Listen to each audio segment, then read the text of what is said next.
Welcome back to B expert. You are watching your biology teacher Nidhi. So students, आज हम लोग पढ़ने वाले हैं something very important, that is AIDS. AIDS वाला टॉपिक जो है ना, वो हमारे नीट के पॉइंट ऑफ व्यू से बहुत ज़्यादा इंपॉर्टेंट है। ओके, हर साल एक दो क्वेश्चन आते ही आते हैं एड्स वाले टॉपिक से, जिसमें हम लोग एड्स कवर करेंगे, HIV कवर करेंगे, सब कुछ जो भी कुछ है एड्स के बारे में we are going to cover. How it is going to infect our normal cell, human cell में कैसे इन्फेक्ट करता है, कैसे उसकी प्रोडक्शन इंक्रीज होती है, कैसे HIV एड्स में कन्वर्ट होता है। So students, in this video we are going to deal with AIDS, और नेक्स्ट वीडियो में मैं आपको कैंसर के बारे में बताऊंगी। Okay students, so if you people want that I should make that video, do mention in the comment section.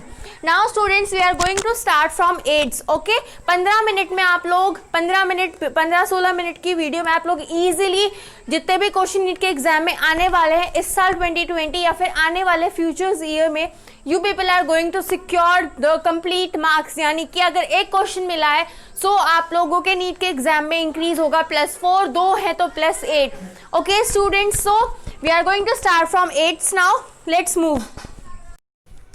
Now student, if we talk about AIDS, so AIDS की full form है हमारी acquired immunodeficiency syndrome.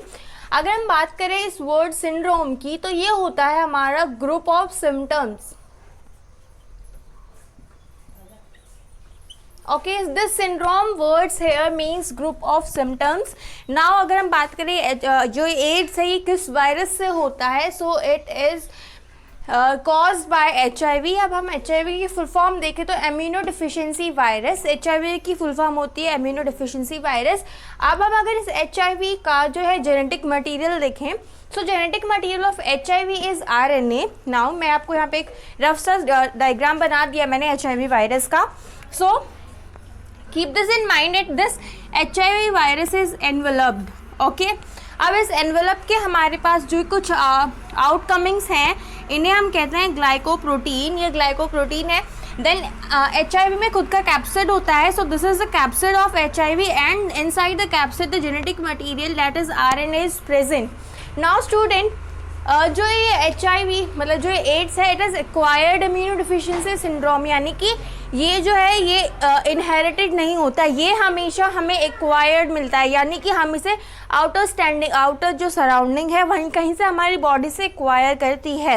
अगर हम बात करें acquire, अब हम आप लोग कुछ लोग बोल सकते हो कि जब ये जो एड्स है वो मदर से फीटस को ट्रांसफ़र होता है तो जेनेटिक हो सकता है। नहीं, वो भी एक्वायर्ड ही होता है, बच्चे को अपनी माँ से मिला है वो। ठीक है, so keep this in mind always. जो एड्स है वो हमारा एक्वायर्ड डिजीज़ है, इट इज़ नॉट जेनेटिक और inherited disease. Okay, now if you people want to take a screenshot, just take the screenshot. We are going to move further. Now student, if we talk about the family, that is the family of HIV, here I am talking about the family of HIV virus. Okay, so the family of HIV virus is lentin virus। यानी कि जो HIV है वो lentil family से belong करता है। अब मैं आपको ना लास्ट जो मैंने आपको भी लास्ट जो स्लाइड थी उसमें बताया था कि ग्लाइकोप्रोटीन के बारे में। अब हम इस ग्लाइकोप्रोटीन के बारे में अगर हम डिटेल में देखें, सो अगर हम इसे डिटेल में देखते हैं तो हमें पता चलता है कि जो ग्लाइकोप्रोटीन है ये 2 टाइप का होता है। एक होता है ग्लाइकोप्रोटीन 20, एक होता है ग्लाइकोप्रोटीन 40। अब जो ग्लाइकोप्रोटीन 20 जो है, जो कि प्रेजेंट है हमारे कोरोना बोल रही हूँ HIV में, so it is complementary to the CD4 receptor. यानी कि कॉम्प्लीमेंट्री होता है इट इज़ और जो CD4 रिसेप्टर में। अब ये CD4 रिसेप्टर कहाँ पाए जाते हैं? ये जो CD4 रिसेप्टर है ना, ये हमारे ह्यूमन बॉडी में पाए जाते हैं। कौन से सेल्स में? सो मैक्रोफेज और हेल्पर T सेल्स में पाए जाते हैं, जिसकी वजह से it is going to help the HIV virus to penetrate inside our cells. Okay, human cells में हमारी वो जो HIV का जो प्लास्टिड होता है ना, उसमें ना हमें प्रोटीन्स मिलते हैं। ओके, अब ये जो प्रोटीन है ये 2 टाइप में होता है, एक होता है इनर और दूसरा होता है हमारा outer. Okay, so if you people want to take a screenshot, you people can, and we are going to move to the further details of AIDS. Now student, now if you are going to talk about the transmission, that is the mode of transmitting the HIV virus. So we all know about all these 4 modes. हम लोग बहुत 9th 10th या फिर 6th 7th class से पढ़ते आ रहे हैं इनके बारे में. So we are just going to recall all this. So that is sexual contact with infected person. If we are going to come in the sexual contact with an infected person who is AIDS positive और HIV positive, तो हमें virus होने के chances होते हैं. Now transfusion of contaminated blood and blood products. So हम लोग जब मान लो अब मेरा किसी का एक्सीडेंट हो जाता है और अगर उसे ब्लड की ज़रूरत होती है और समहाउ उसकी बॉडी में ना एक इन्फेक्टेड पर्सन जो अपना ब्लड डोनेट करता है जो कि एड्स पॉजिटिव है या फिर HIV पॉजिटिव है, तो उस पर्सन के HIV पॉजिटिव होने की चांसेस बहुत ज़्यादा हो जाते हैं. Now sharing of infected needles. अब क्या होता है ना, वैसे पहले तो अवेयरनेस नहीं थी बट अभी अवेयरनेस है काफ़ी हद तक. जो हॉस्पिटल्स होते हैं उसमें ना हम लोग जो है ना पहले क्या होता था कि डॉक्टर्स है ना वो एक ही सिरिंज से 3-4 लोगों को ना इंजेक्शन लगा देते थे. So it is the main cause which is going to spread this HIV virus to a huge. So we always have to keep this in mind that we are not going to use the infected needle. यानी कि हमें ना use ही या वो जो use and throw वाली needles होती हैं that we are going to use it once and then we are going to throw it, हमें वो वाली needles prefer करनी चाहिए. Now if it talk about it, infected mother से baby में होता है with the help of placenta. Okay जो मम्मा की प्लेसेंटा है उससे जो HIV वायरस है वो ट्रांसपोर्ट हो जाता है हमारे बेबी में. सो स्टूडेंट्स है अब एक बात और मैं आपको बताऊंगी कि जो एड्स है ना इससे इंसान नहीं मरता है. Okay AIDS is not the disease which is going to kill the person. अब जो एड्स है ना वो होता है हमारा HIV वायरस जो होता है that is the main cause of AIDS. ठीक है, वो HIV वायरस क्या होता है ना, वो हमारे जो इम्यून सिस्टम है या कि जो मैक्रोफेज और हेल्पर टी सेल्स है उन्हें ना वीक कर देता है. वो ना किसी काम के नहीं बचते हैं, जिसकी वजह से हमें ना जो थोड़ी बहुत जो छोटे मोटे इन्फेक्शन है जैसे cough cold fever pneumonia and all that, ये सारी चीज़ें जो हम उस पर्टिकुलर पर्सन जो कि एड्स पॉजिटिव है या HIV पॉजिटिव है उसको उसकी बॉडी में एंटर करती हैं.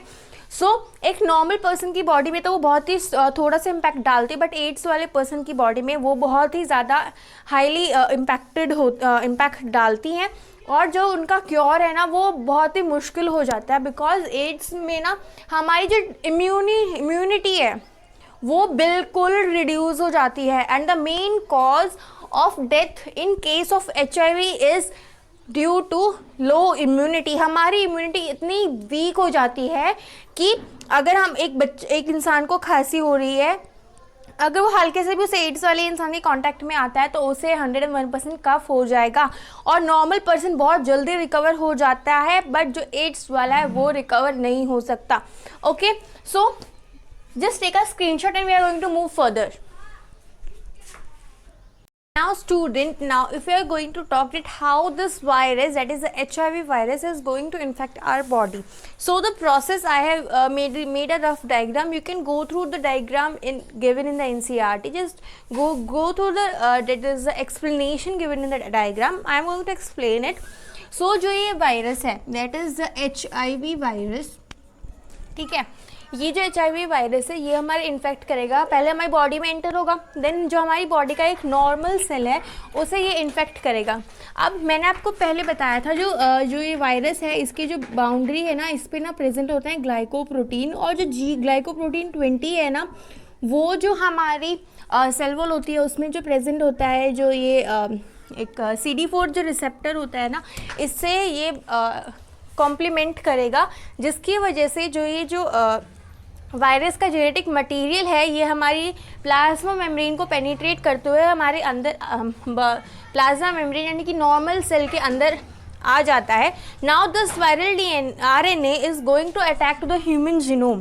ठीक है, अब जो ये ह्यूमन जीनोम है इस पर ये अटैक करेगा. Now it is going to bind with the human genome यानी कि जेनेटिक मटेरियल जो ह्यूमंस का उससे ही जाके बाइंड करेगा. Then we are going to form a complementary viral DNA. ठीक है, ये कॉम्प्लीमेंट्री वायरल DNA की फॉर्मेशन होगी and this is further going to divide and divide.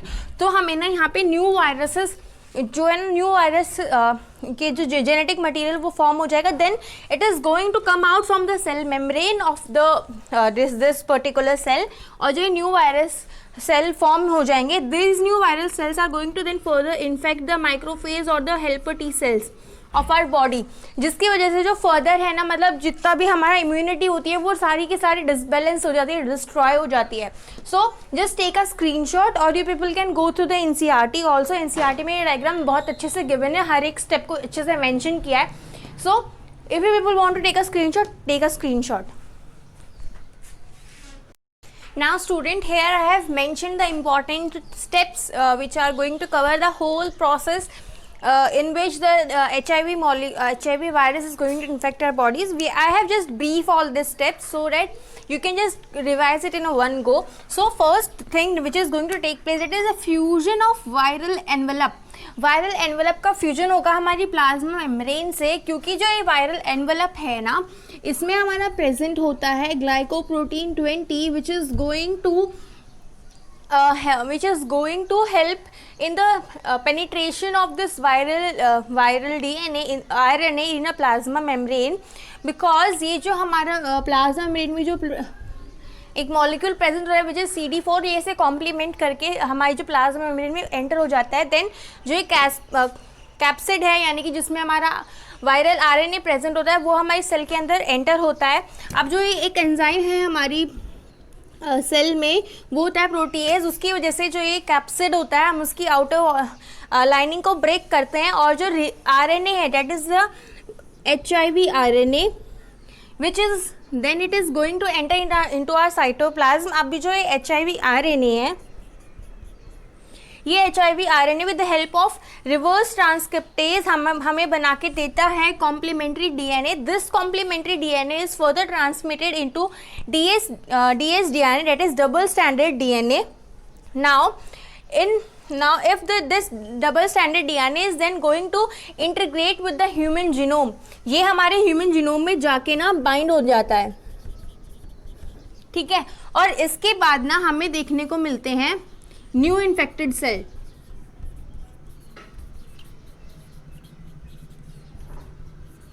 और we can say that is the HIV cells हमारी body में increase हो जाते हैं, which is further going to damage और it is going to increase in the number, और हमारे जो ये मैक्रोफेज है और जो हेल्पर टी सेल्स है उन्हें जाके इन्फेक्ट करेगा. So this is the summary how this HIV virus is going to infect our human body.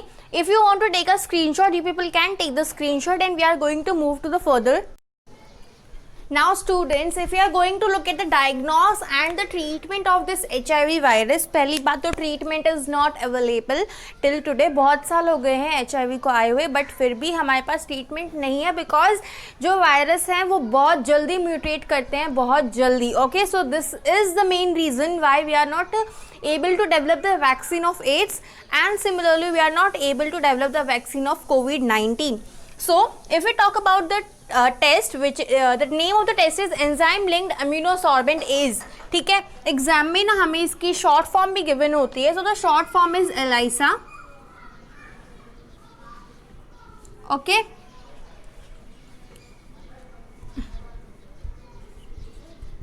So student, now if you talk about the treatment, so अब treatment present नहीं है, but vaccine present नहीं है, but कैसे ना कैसे करके हम ट्रीटमेंट करते हैं. सो हम ट्रीटमेंट में यूज़ करते हैं एंटी रेट्रोवायरल ड्रग्स. अभी जो एंटी रेट्रोवायरल ड्रग्स है ना, इससे जो डिजीज़ है वो परमानेंटली क्योर तो नहीं होती है, बट ना ये हमारी डेथ को प्रोलॉन्ग बना देता है, यानी कि हमारी जो डेथ है ना उसे पीछे खींच लेता है कुछ पर्टिकुलर टाइम के लिए. अगर हम बात करें ना, जो HIV वायरस है ये ना एड्स में कन्वर्ट होने के लिए हमारा लेता है नियर अबाउट 6 मंथ. ओके, अब जो ये 6 मंथ्स में ना क्या करता है, जो जिससे एड्स होती है, सो जो ये 6 मंथ में ना हमारे जितने भी हेल्पर टी सेल्स होते हैं उन्हें किल करता है, मैक्रोफेज को किल कर देता है, जिसकी वजह से हमें HIV हो जाता है. Now students, if you are talking about the HIV, अब मैंने आपको सब कुछ बता दिया है, the structure of HIV, how it is going to be spread, the transmission modes, and how it is going to infect the normal human cells. So here we have ended. Now हम अगर बात करते हैं इसके जो preventions हैं, so the prevention is similarly जो भी हमारे ट्रांसमिशन के मोड होते हैं, हमें बस उन्हें रोकना होता है. The first thing is that we are going to avoid the sexual contact with the infected person. अब हमें नहीं पता सामने वाला इन्फेक्टेड है नहीं है, so we are going to use the barriers method. हम लोग जो है जब हम लोग एक अनवांटेड या फिर कोई भी इन्फेक्टेड पर्सन के साथ इंटरकोर्स करते हैं, so we have to protect our self. Okay, it is our responsibility. Second thing is that we are going to avoid the drugs. हमें ड्रग्स नहीं लेने हैं, बिकॉज बहुत सारे ड्रग्स ऐसे होते हैं जो हम सिरिंजेस से इंसर्ट करते हैं, which is further going to lead to HIV, और ड्रग्स लेने से और भी सारी प्रॉब्लम्स होती हैं. The next thing is we are not going to use the infected needles. Ask your doctors और योर मेडिकल जो भी हमारी मेडिकल टीम है जिसके पास भी आप जाते हो हॉस्पिटल्स में, ask them to use and throw syringes, because जो यूज़ एंड थ्रो सिरिंजेस नहीं होती हैं उससे ना हमें HIV हो सकता है, अगर वो जो सिरिंज है वो पहले किसी HIV पॉजिटिव इंसान को यूज़ की गई हो. Second and the most important thing is जो ब्लड ट्रांसफ्यूजन होता है, मतलब एक्सीडेंट या फिर कोई भी केसेस में अगर हम एक पर्टिकुलर इंसान को ब्लड देते हैं, सो हमें इस बात का ध्यान रखना है कि we are not going to take the blood from an AIDS positive person. हमें ये बात हमेशा ध्यान रखनी है. और पर्टिकुलर उन एड्स पॉजिटिव इंसानों को या फिर नहीं पता होता है, हम लोग जब ब्लड डोनेट करते हैं, सो जो मेडिकल टीम है उन्हें बहुत अच्छे से जो चेकअप करना चाहिए, ताकि एड्स पॉजिटिव या HIV पॉजिटिव अगर कोई बंदा है तो उसका ब्लड हमारे ब्लड बैंक्स में ना जाए. So students, here we have end the AIDS topic. I think that after you are going to watch this video, I think that I am promising you people that +4 marks you are going to score. कोई भी negative marking नहीं होगी अगर आप ये वाले जितने भी चीज़ें मैंने आपको बताई हैं. ठीक है, अब एड्स हमने पढ़ लिया है. Now we are going to move to the next topics which I have planned further. So students, if you like this video, please don't forget to like, share, subscribe to our YouTube channel Be Expert, and stay tuned for the further updates. Thank you.